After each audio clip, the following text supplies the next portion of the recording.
Awesome. Thank you, Kelly. So I see we have Detroit in the house. We got Missouri in the house, Texas, Chicago. Folks is in the space. So happy that y'all are here. New Jersey in the house. Colorado is here. New York is here. So we got people from across the nation who care about this issue deeply and are here because we recognize that Medicaid work requirements are an issue and a barrier to our community, especially folks who are living with HIV. And we want to ensure that um, we can do what we can in order to get it stopped. So, next slide, please. So today, this is our flow for today. We just did our welcome. Folks will continue to join us throughout this call. So continue to interact in the chat and drop your names and, let us know if you need anything throughout our call today. We're just going to ground you all in why we are here and any updates that we have to share around Medicaid work requirements and the CMS IFR. We are going to be led through the public comment template and how to utilize it with Barb.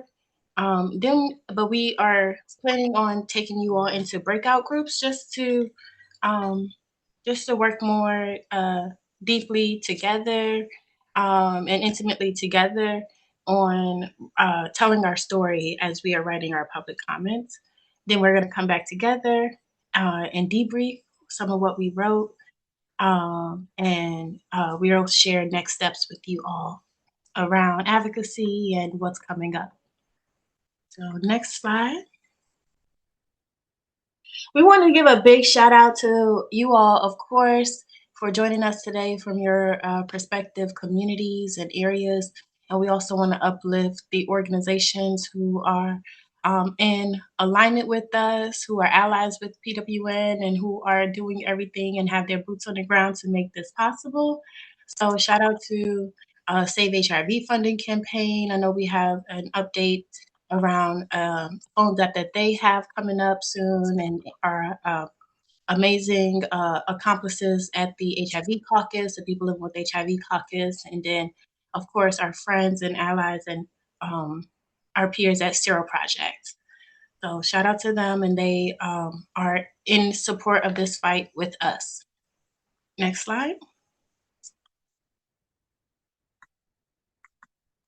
So I love this slide. I think it really touches on why we are here today and how I want to say like tiring and exhausting the fight for healthcare has been for people who are living with HIV. We all know it so well, and we constantly are fighting for um, funding. We are constantly fighting for access. We are constantly fighting for prevention of new diagnosis and treatment, so that we can live healthy and dignified lives as people of lived experience.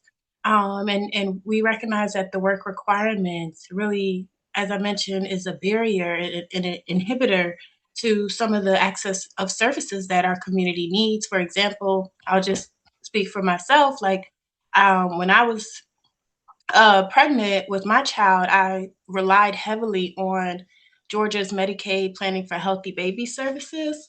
And that pretty much covered majority of my OBGYN care, but when, in alignment with the support that I needed for my HIV care and treatment. And similar services for birthing people exist throughout the nation, but those are some of what we see that are at risk when it comes to Medicaid work requirements and other eligible or other work paper requirements that are on the line. Excuse me. So losing access to people in community losing access to those additional benefits that Medicaid provide because of obligations to submit work requirements, and we recognize that those people are folks who are caretakers of young children or older adults and parents. Um, Folks are disabled and having other health challenges that could implement or impact their ability um, to maintain work requirements. So, naming that as a reality is really important. And of course, like our goal here today is making sure our senators and governors hear directly from people who are living with and advocating for the communities that we serve. Um, and through public comment, through elevating your voices and your stories, we hope to achieve that today. So thank y'all for being here again. Next slide. So now I'm going to pass it to my hostess with the mostest, Sally, to really talk to us more about what is the CMS IFR and any updates that are relevant to why we are here today. Thanks, Antoinette, and always appreciate how you ground the space. So thank you for just being who you are. And thank you all for being here and committing to fighting back against what feels like another attack. Um, so before we get started, just wanted to briefly go over like why we're here, why we're doing this, what is this all about? Um, There's not enough time for me to go into full detail about what's going on, but I hope that this kind of quick overview can help you all kind of understand the basics of where we are and how that impacts how we advocate in this current moment. So I'm sure many of you have heard of HR1, which is a federal law that makes some major changes to how the federal government spends money. And one of the provisions within HR1 has a lot to do with Medicaid. Um, it's cutting funding for healthcare and other public programs. Um, and it also includes a significant investment in immigration enforcement and detention. So we're seeing divestment from healthcare with investment to ICE. And obviously, that's not what we want to see. And as part of that, HR1 is requiring most states with expanded Medicaid to implement Medicaid work reporting requirements. For people living with HIV, this change is especially concerning because it creates new barriers to staying enrolled in Medicaid. Um, Medicaid helps people living with HIV pay for doctor visits, lab tests, medication, treatment, all the things that keep a person healthy and alive and thriving. Um, and as we know, for people living with HIV, even a short interruption in healthcare coverage can mean that missing meds or there's delays in much needed appointments or some other worse health outcomes. So we're trying to pay close attention to the changes that are happening right now, and obviously we're fighting back. So Congress passed HR1, President signed it. All that happened last year, July 4th of last year, 2025. But it left a lot of the implementation decisions up to the Centers for Medicare and Medicaid Services, or CMS. So usually an agency will publish a proposed rule, and then they'll have a public comment period. Then they'll review the comments and then issue a final rule. But in this case, CMS chose to issue an interim final rule, which is final. Um, this was because of how short of a time we have between when HR1 was signed, when they decided to release their guidances, and when states have to implement them. Um, but even though it's an interim final rule, um, they are still obligated to respond to any comments. But the states will have to move forward in the meantime. So this is why the public comment period is really important. because it's one of the few formal opportunities that we have to explain to CMS the harms that they'll be causing to people who use Medicaid. Um, and the HR1 work reporting requirements are set to begin January 1st of 2027. But the choices that CMS made in this interim final rule will essentially determine how difficult or manageable it is for eligible people to keep their coverage. Um, Hope that breaks it down a little bit. Next slide, Kelly. Thank you. So what does the rule change? Quickly, um, there's now a there's now two things that we're looking at that the rule is changing. One of them is the restrictions on self-attestation. Self-attestation allows a person to report certain information about themselves when documentation is not available. And states have been using self-attestation for a long time, and it's been working well.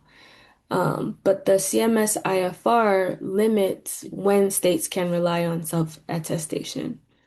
So CMS is now requiring more documentation um, from folks who are using Medicaid and their providers before any exemptions can be granted. Um, so what we're seeing that to become is just more red tape, more paperwork, and more, which then means more work for healthcare providers and more of an administrative burden for the states. And we also know that many of the states are not prepared for this type of burden, as there haven't been an increase in hiring or anything like that to indicate that they're able to handle this um, large and sudden amount of work that's going to be put on them. Um, Another issue that we're looking at is this new definition of medical frailty. Um, so HR1 exempts people who are medically frail from the work reporting requirement, but CMS added another hurdle by requiring proof that the condition limits someone's ability to work or complete qualifying activities. Nothing about people living with HIV is frail, but this is an exemption that will help folks keep their coverage. Um, and we know that the way that this medical frailty is defined by CMS, is going to make it a lot harder and a lot more of a burden for folks to prove now that they have to prove that they can't work. So before, when you could just say, hey, I have a qualifying condition, it is X, Y, and Z, and you'd be exempt. Now it's I have a qualifying condition, XYZ, and now I have to prove that that condition significantly limits my ability to meet the work requirements. So you can see how that's just like a big ball of red tape that would be really hard for folks to prove, really hard for providers to prove. Um, so we're really looking at that as something that CMS reached a little further than what HR1 intended. Um, so we're fighting back against that as well. And as we know, the more red tape there is, um, the more people that are likely to lose coverage because it becomes harder and harder to navigate this system. Next slide, please, Kelly. Okay, so how does the IFR impact people with HIV? Um, so, as many of you probably know, Medicaid is the largest source of insurance for people living with HIV. And as I explained before, when um, there's more red tape, there's more opportunities for people to be dropped from coverage. Whether it's because you didn't know that you needed to report, or whether it's because your state is behind on keeping up with the reporting requirements, whether you can't get in touch with your provider or you can't get an appointment with your provider. Um, but that is why we're working on this, and how it impacts people with HIV. But we're fighting back, and at the end of this, I'll share an update that really applauds the work that folks in community have been doing. So stay tuned for that as well. Um, Next slide, Kelly. Okay, so why do we need to submit public comments now? Um, as I already explained, this is a timeline. This everything HR1 was signed in July of 2025. CMS issued the interim final rule in on January 1st of this year, and the public comments session is ending on July 31st. Then what we'll wait around for is the work requirement implementation beginning on January 1st. Between July or August and January, the fight is going to continue. So, however final this rule seems to be, there's opportunities to fight back. So that's why we're submitting our comments now. And I know it might seem like, why would I submit a comment for a final rule? We do know that um, even if a rule is proposed as final, um, agencies are required to review any comments and required to take into account what community is saying. Um, so if anything else comes up in the future about this, this is what the agencies will be looking back to.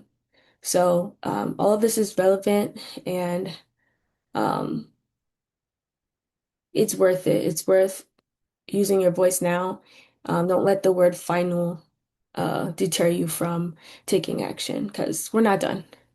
Um, but essentially, we um, are trying to put pressure on Congress to take a step back before they move forward with this, and really show that there are a lot of harms that could come out of this that were not intended, or were not displayed to be intended.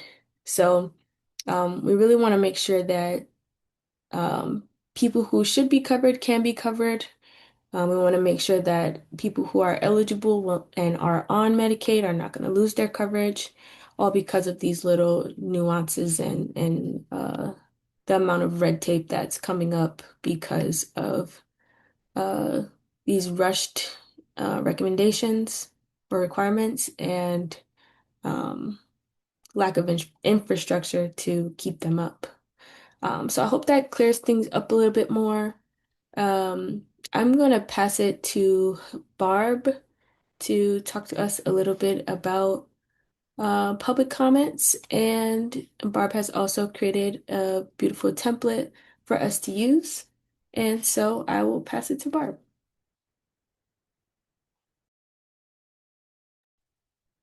Great. Thanks, Sally. Hi, everyone. Thanks so much for joining us today as we talk about public comments. This is, the next step for us in our advocacy as we really fight to ensure that our communities are able to access healthcare, critical healthcare through Medicaid.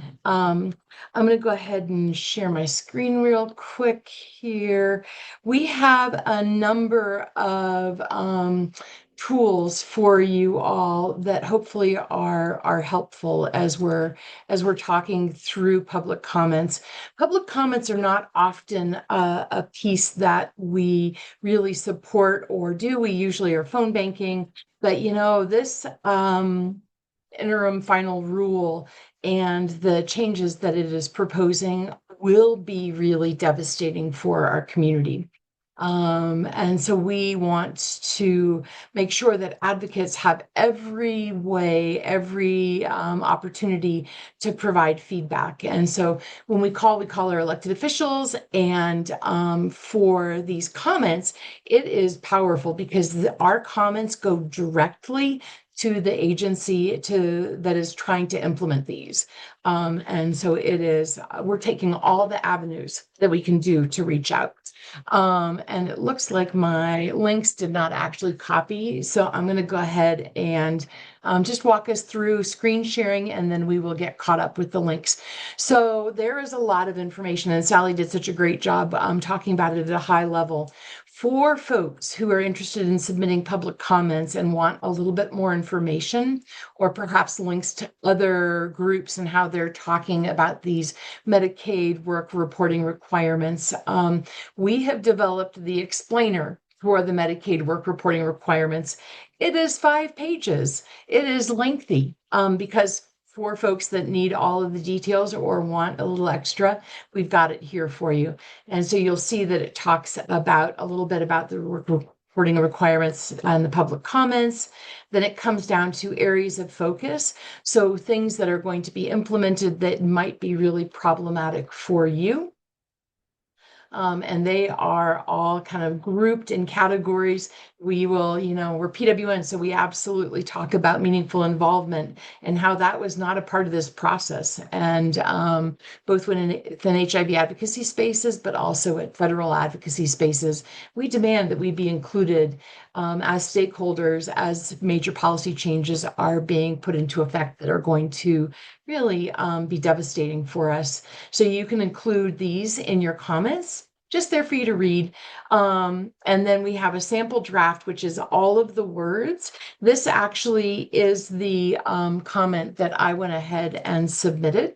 So don't copy this and paste it in exactly, because we want to have unique comments, but this is mine just as an example of what we want to talk about. And then we have a template with the links that support you, and including talking about some of the impacts that you might be able to map onto your individual life that will specifically highlight why you're concerned. So this is the 5-page explainer that has lots and lots of words, lots and lots of details. Most people will find that overwhelming, and that makes perfect sense. So you do not need to use that at all. It is just there for your information if you want want to be able to read more. What we have today and what we're going to talk about today is the simple, down and dirty. And Kelly put the link in the chat. Thank you so much. This is a Google document that will help everyone write their own unique comments. Why do we keep talking about unique comments being so important? Unfortunately, AI has not been the friend of people who want to submit public comments. Usually you could go ahead and you could copy and you could paste it in, change a word or two, add your name, add some details specific to you, and that was great. And you could submit it and it would be fantastic and it would be counted. Now, because of AI, we have been told that they are using AI to scan the submitted documents, and anything that is too similar will be lumped together under one comment. And so if everybody copies and pastes my comment that I put in there as an example, we could get 100 submissions, which is great, but it would only count as one comment. And so instead, we're trying something new, which is like, how do we help people actually write their own unique individual comments? So we have this document, and everybody is encouraged. Well, actually, you can't open it without making your own copy. And so you'll click on that, and it'll go ahead and it will save it to your Google Drive. So nobody else can see it other than you. I would go ahead and recommend that you put your name in here just to kind of keep things clear when you are looking at your drive. And so we've got Barb's Medicaid work requirements. And like I said, we've made this template as simple as we can. And we start off with a few points and tips that we have for you. Make sure you're sharing your own personal experience, explain why Medicaid matters to you, talk about how the rule will affect your health or your family, thank them. It is helpful to be under 5,000 characters, which is about page worth of conversation. But we'll show you how you actually can check your character count, because if you are over, then it won't accept it. It'll cut it off, and you'll be cut off like halfway through a brilliant idea. If you are over because you just are having the time of your life and are really writing how this impacts your life and your community, and you want it all to count, you just go ahead and save it as a PDF and you submit it then, and it will be great. So we have made this so that you can go ahead and, just starting here with the reference number, you can just go ahead and start filling it in. So you'll go ahead and it'll be addressed to Secretary Kennedy and Administrator Oz, who are overseeing CMS and Health and Human Services. And you say, okay, I've been living with HIV for 36 years. I'm a member of Positive Women's Network. You can come along and you can edit this however you want to. You can say, I am an ally of the Positive Women's Network. And this is all just what you have. Then you go ahead and you start talking about the personal impact in your life. So I rely on, or have relied on, Medicaid because, and this is where you can just go ahead and type in what your answer to that prompt is. So I've relied on Medicaid because it has saved my life accessing health insurance or healthcare and meds. We probably want to put a little bit more there, but I'm just sort of demonstrating to you how you can just go ahead and fill this in. Our next prompt is Medicaid has helped me access. If you are having a hard time thinking about how you want to answer these, go back to that big document, the 5-pager, because it's got a lot of points that are broken down that you can copy and just paste in here that will help you think about what its impact has been in your life. But we didn't want to have it here because we want people to be able to just come along, type it in, and fill it. And we're going to go ahead and do breakout sessions in another couple of minutes. And we're going to go ahead and help walk you through this so you can think about it in a much smaller group and think about what you might answer. Then you'll go ahead and say Medicaid has improved my health and my life by, and you just would go ahead and type that in here, blah, blah. And then the change will affect me by. You can choose to answer all of these. Some of these are only one. It really depends on how much time you have and how much focus that you want to give it. Even answering 2 of these prompts, copying and pasting it and submitting it would be really helpful, because that would be a unique comment that would talk about the impact on your life. So then we have the change will affect me by. Here's a hard one. If I lost Medicaid or experienced delays because of new paperwork or reporting requirements I would experience, what would that impact be in your life? Describe it a little bit. Then you would go ahead and say, this matters to me because, and if policymakers remember only one thing from my comment, you must know that. And then you go ahead and do a closing, and you would put your name down here. And then that would be ready. So say I decide that I don't want to talk about how this change will affect me, I would just go ahead and delete it. And then I would have the rest of my comments just there in their form. As you can see, whenever something has, a spelling problem or a tense agreement problem, it'll underline. So this is a great way to spell check and do all of the other things that you want to do. When you feel like your draft document is looking pretty great, then you are ready to submit it. It is just that easy. If you would like PWN to help you, you can go ahead and copy the link and share it with us, and we're happy to look over it or make some suggestions. But we know you're brilliant and you might not need any of our help at all. And so then what you would do when you're ready to submit is you just come along, you highlight it, you copy it here, and then you go back up to the top with the submission link. You click on that, and you would write your comment here. by just going ahead and pasting it in here. And you can see that all of my comments are in here now. So super easy, not a lot of complicated things that you need to do. You can go ahead and say, what is your comment about? So if you have something specifically you want to talk about, you can do that. Otherwise, there is a individual that you can just click on. If you want to attach files, so if you were longer than 5,000 characters, this is where you would attach your file.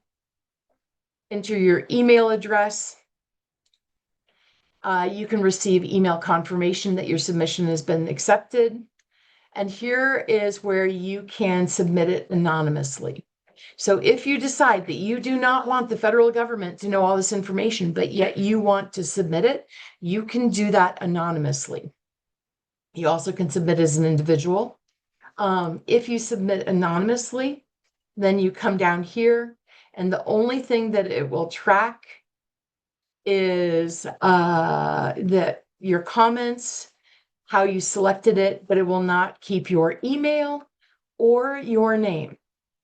If you are like, heck, I want them to know that I am pissed off, and in case there is somebody who has a question, I want them to know how to reach me, then you would click as an individual and you would go ahead and put your information in. Now, this is a part of public record, and so you want to make sure that what you share, you are comfortable having as a part of public record. But again, if you submit anonymously, the only things that you write are what are shared. So that is helpful there. Right now, like you can take what you learned here, because public comments, the last day to submit is the 31st. So you can take what you learned here today back to your respective chapters, to your states, to your communities. If you wanted to host your own virtual Zoom and get folks to like have a writing session, that'll be wonderful. You know, like I rally you all to be able to do that. We was just talking about that in our breakout room, but you know, like don't just do your letter and not mobilize anybody else or encourage anybody else to submit letters. That's how we can, like Kelly said, you know, let them know that it's not just me who's not standing for this shit. It's the whole community behind me who's not standing for it. So how did y'all's groups go? Do you feel like you have a good landing, or did you even start on your public comments already? You know what you're going to say.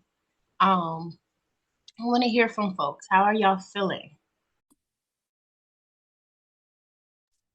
I hadn't started, but I think I have I know I have a real good understanding of how this goes and how I will write how I write everything out and get it done. Also, uh, I will try to recruit others. I wanted to ask a question.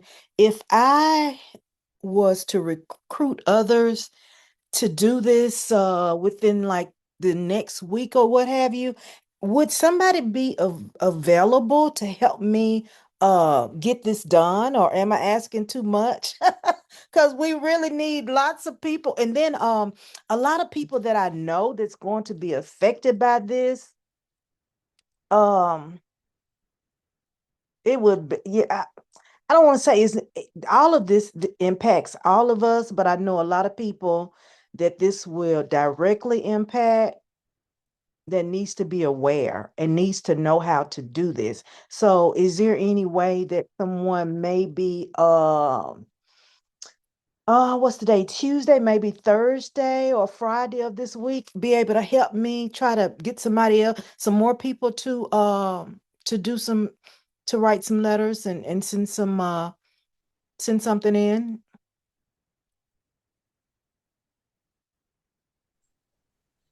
The Yeah, short answer Jessica. is yes. Oh, sorry. Go ahead, Barb. Yeah, Jessica, it's Barb. Hey, Barb.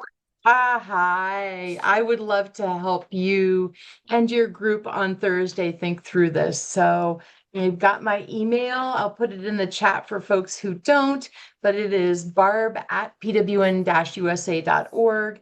LaDon and I, the new training leadership development manager, we are ready to help, ready to step in and help. Okay, cool. Thank you. Yes, of course. Thank you for asking. I saw so many so much excitement. Like that was music to PWN's ears. We love it when y'all when y'all ask for support. Anytime. Kelly, I see your hand up.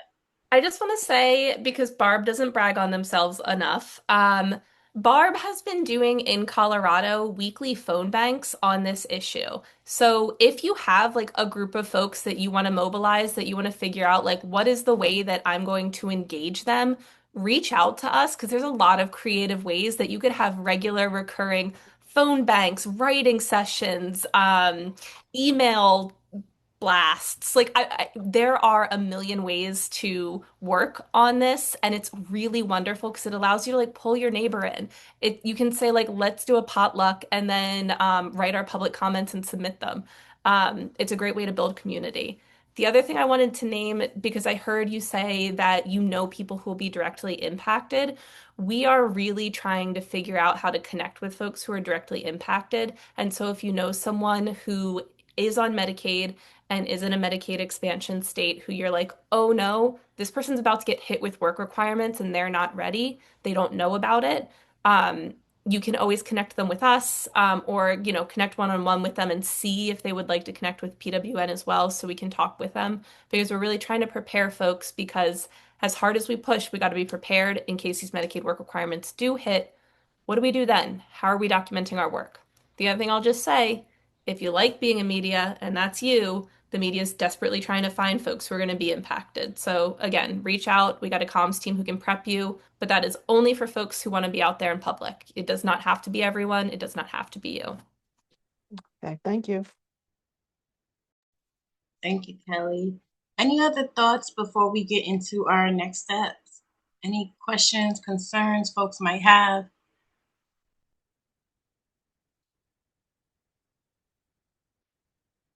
Alrighty. If we can just share our screen real quick again.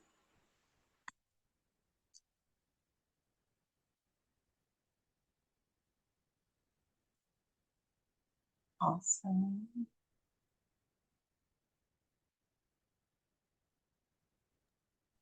Awesome. Thank you, Kelly. Yep, this is a great one.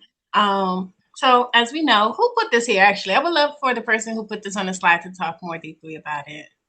Yes, this is me, Antoinette. Go ahead, activate the folks. So, um, this is the surprise that I was holding out on earlier.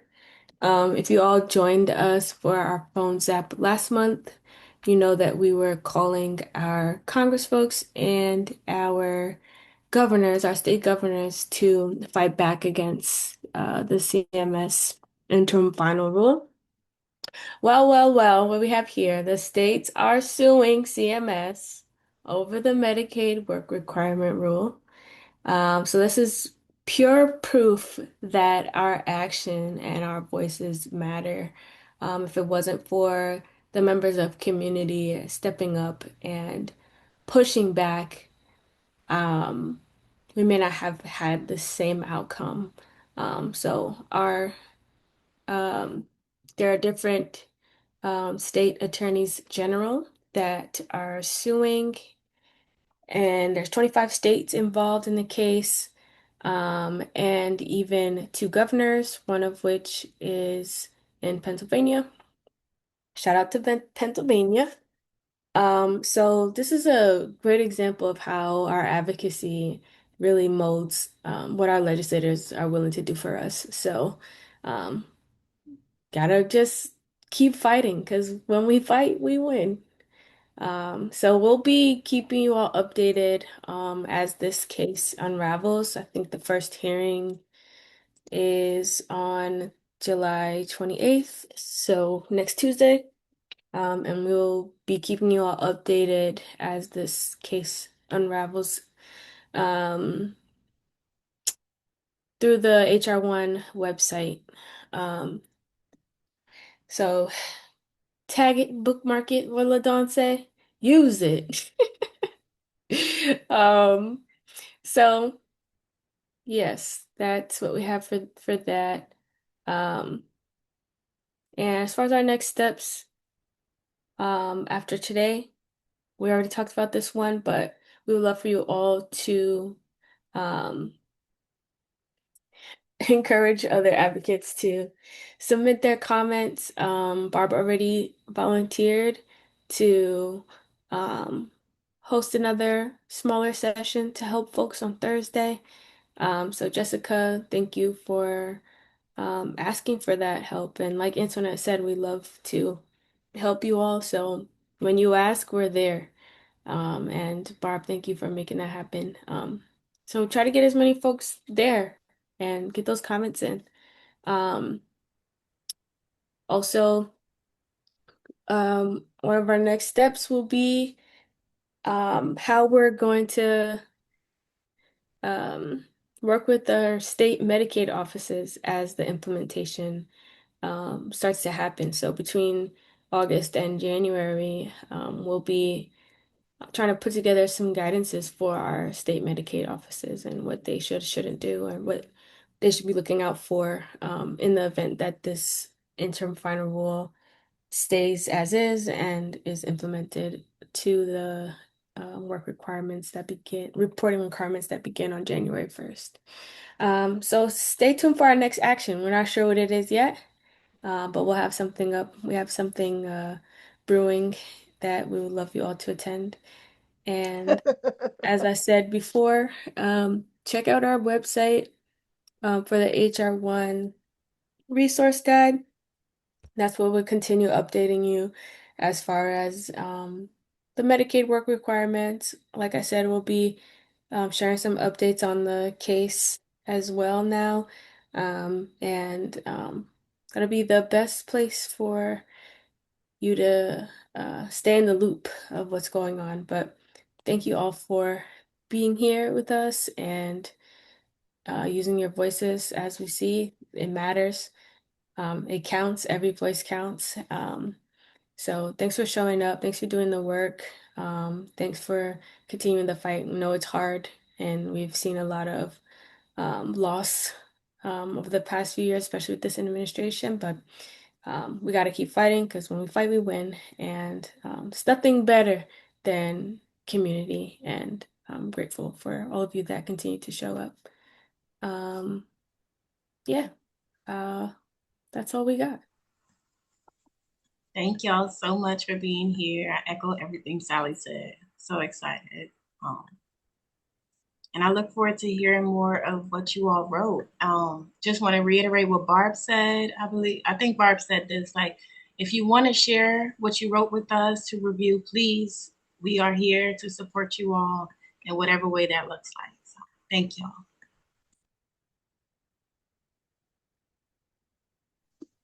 Thank y'all. Y'all have a good evening. You too, Miss Sarah. Thank you for joining. Good night, y'all. Always. Good night. Bye, y'all. Good night. Have a good one. Good Thanks a night. lot.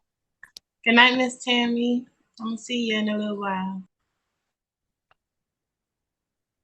All right, y'all. I'm gonna end the meeting. All right, Bye. Kelly. Thank you. Bye. Great job.